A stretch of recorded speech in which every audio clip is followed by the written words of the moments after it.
Hello and welcome to episode 3, Christmas Trees, The Origins, a production by The Fighting Moose. I'm your host, Jason Hendrickson. For the next few weeks, we will be taking a break from the book 50 Famous Stories Retold and start our final approach into Christmas.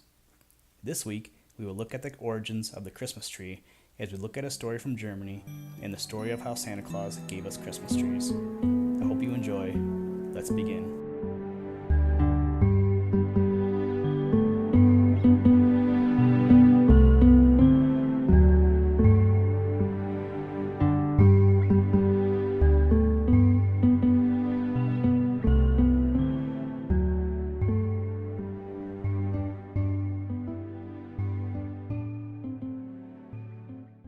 The Legend of the Christmas Tree.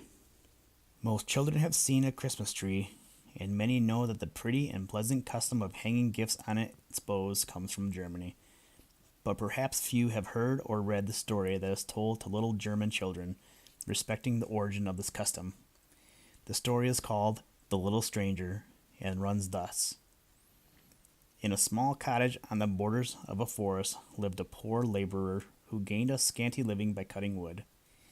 He had a wife and 2 children who helped him in his work.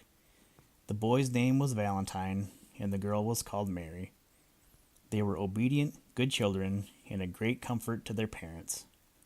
One winter evening, this happy little family were sitting quietly round the hearth, the snow and the wind raging outside, while they ate their supper of dry bread, when a gentle tap was heard on the window, and a childish voice cried from without, "Oh, let me in, pray!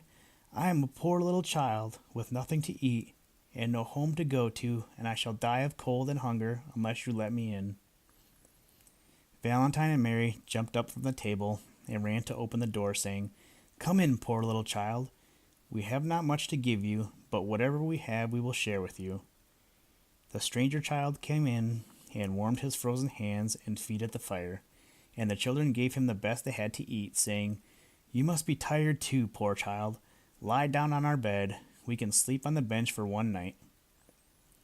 "Then," said the little stranger child, "thank goodness for all your kindness to me." So they took their little guest into their sleeping room, laid him on the bed, covered him over, and said to each other, "How thankful we ought to be. We have rooms and a cozy bed, while this poor child has only heaven for his roof and the cold earth for his sleeping place." When their father and mother went to bed, Mary and Valentine lay quite contentedly on the bench near the fire, saying, before they fell asleep, "The stranger child will be so happy tonight in his warm bed." These kind children had not slept many hours before Mary awoke and softly whispered to her brother, "Valentine, dear, wake, and listen to the sweet music under the window." Then Valentine rubbed his eyes and listened. It was the sweet music indeed, and sounded like beautiful voices singing to the tones of a harp.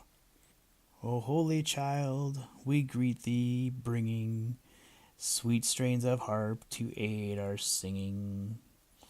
Thou holy child, in peace art sleeping, while we are watch without our keeping. Blessed be the house wherein thou liest, happiest on earth, to heaven the highest." The children listened, while a solemn joy filled their hearts. Then they stepped softly to the window to see who might be without. In the east was a streak of rosy dawn, and in its light they saw a group of children standing before the house, clothed in silver garments, holding golden harps in their hands. Amazed at this sight, the children were still gazing out of the window when a light tap caused them to turn around. There stood the stranger child before them, clad in a golden dress, with a gleaming radiance round his curling hair. "I am the little Christ child," he said, "who wanders throughout the world bringing peace and happiness to good children. You took me in and cared for me when you thought me a poor child, and now you shall have my blessing for what you have done." A fir tree grew near the house, and from this he broke a twig, which he planted in the ground, saying, "This twig shall become a tree, and shall bring forth fruit year by year for you." No sooner had he done this than he vanished, and with him the little choir of angels. But the fir branch grew and became a Christmas tree, and on its branches hung golden apples and silver nuts every Christmas tide. Such is the story told to German children concerning their beautiful Christmas trees, though we know that the real little Christ child can never be wandering cold and homeless again in our world, inasmuch as he is safe in heaven by his Father's side. Yet we may gather from this story the same truth which the Bible plainly tells us, that anyone who helps a Christian child in distress, it will be counted unto him as if he had indeed done it unto Christ himself. Inasmuch as ye have done it unto the least of these my brethren, ye have done it unto me.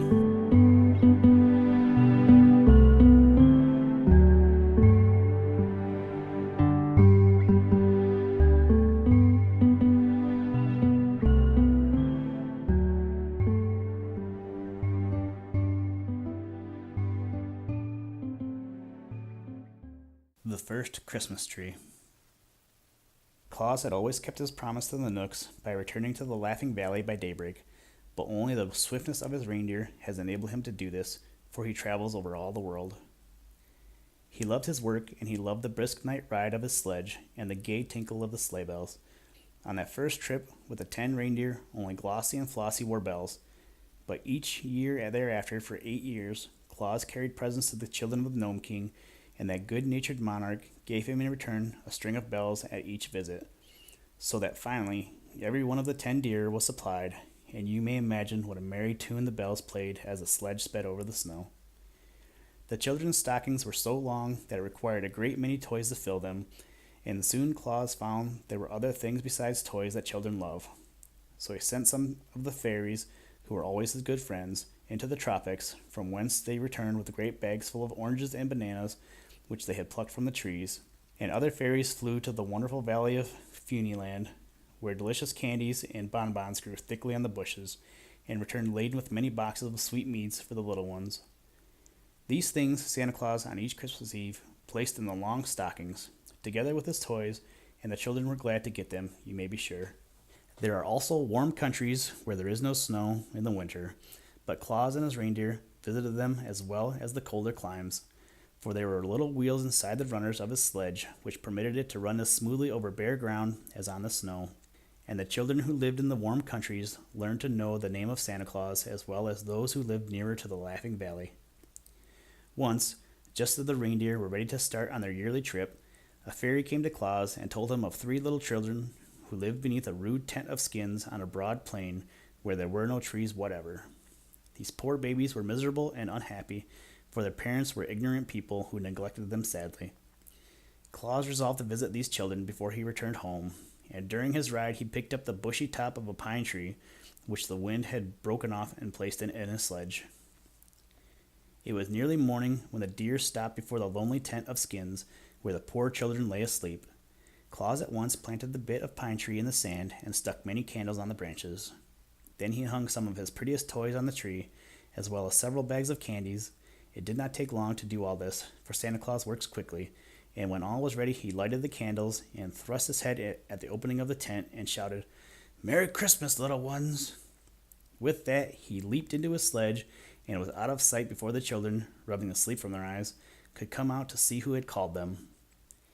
You can imagine the wonder and joy of those little ones, who had never in their lives known a real pleasure before, when they saw the tree, sparkling with lights that shone brightly in the gray dawn and hung with toys enough to make them happy for years to come.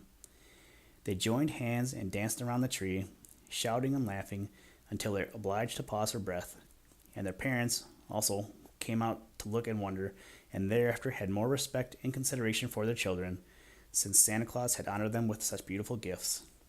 The idea of the Christmas tree pleased Claus, and so the following year he carried many of them in his sledge and set them up in the homes of poor people who seldom saw trees, and placed candles and toys on the branches. Of course, he could not carry enough trees in one load of all who wanted them, but in some homes the fathers were able to get trees and have them all ready for Santa Claus when he arrived, and these the good Claus always decorated as prettily as possible, and hung with toys enough for all the children who came to see the lighted tree. These novel ideas and the generous manner in which they were carried out made the children long for that one night in the year when their friend Santa Claus should visit them, and as such anticipation is very pleasant and comforting, the little ones gleamed with happiness by wondering what would happen when Santa Claus next arrived. Perhaps you remember the stern Baron Braun, who once drove Claus from his castle and forbade him to visit his children. Well, many years afterward, when the old Baron was dead and his son ruled in his place, the new Baron Braun came to the house of Claus with his train of knights and pages and henchmen, and, dismounting from his charger, bared his head humbly before the friend of children. "My father did not know your goodness and worth," he said, "and therefore threatened to hang you from the castle walls.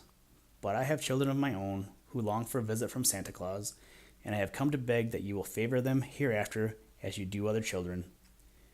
Claus was pleased with the speech, for Castle Braun was the only place he had never visited, and he gladly promised to bring presents to the Baron's children the next Christmas Eve.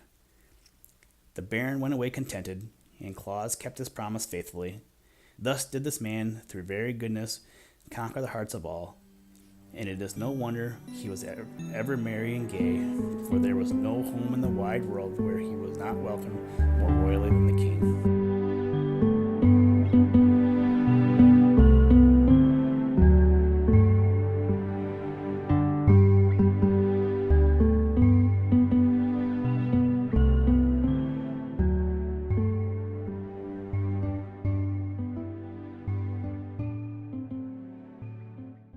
Thank you for listening to this episode.